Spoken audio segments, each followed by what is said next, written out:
Good morning and welcome to day 6 of my 21 tips for law firms.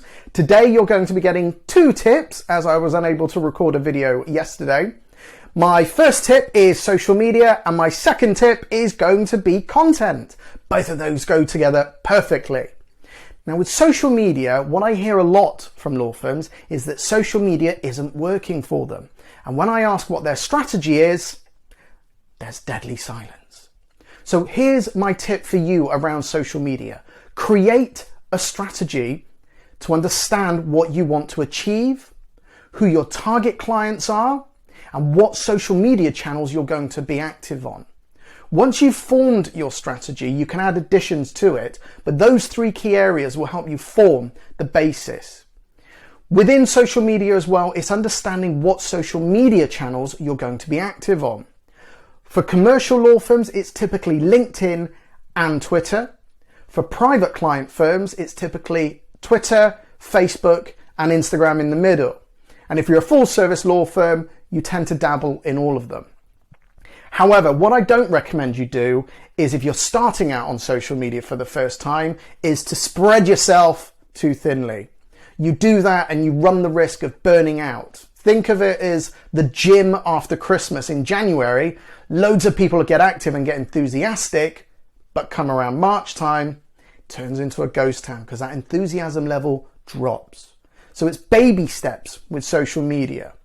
And my gift for you around social media is a social media policy. We don't have a link for it, unfortunately, so all I ask is you just send me a message on LinkedIn and I can send you the social media policy for you to use. My second tip is around content. When it comes to writing content, you need to have one prime thing at the top, and it's your audience. Who is this content aimed at? If you write content and you waffle on about that you've been established for 9,000 years and you have the best service in the world, guess what? You blend in with all the other law firms that are doing this. So write your content that is aimed at your audience. The second part within that is ensure your content answers a problem. Clients are coming to your website because they have a problem that they want you to solve. So make sure your content answers some problems for it. An element around this will be FAQs. FAQs, Google loves this and it complements through your SEO. We have a tips booklet, now that is in the link above for you to download and help you to write more and better content for it. Another question I get asked around content is, how many words does my service page need? Your service page would typically need around 750 words. And a lot of people will then say, I can't write 750 words.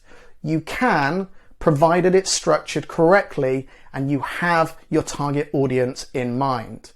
So don't bust a brain trying to write all your content in one day. Your brain will fry.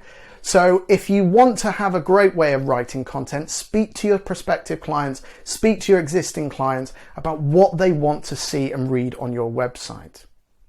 Another element, if you haven't updated your content in a long time, take a look. Is it even up to date with the current legal trends or the current legal terminology, as there's been a lot of changes in the recent 2 years. So those are my tips, social media and content for you, along with the gifts, as I mentioned, the tips booklet and the social media policy. Tomorrow's tip is going to be around brand. So creating a brand, how to create a brand, what goes into a brand. So I will be posting my video tomorrow. Thank you very much. Have a great weekend.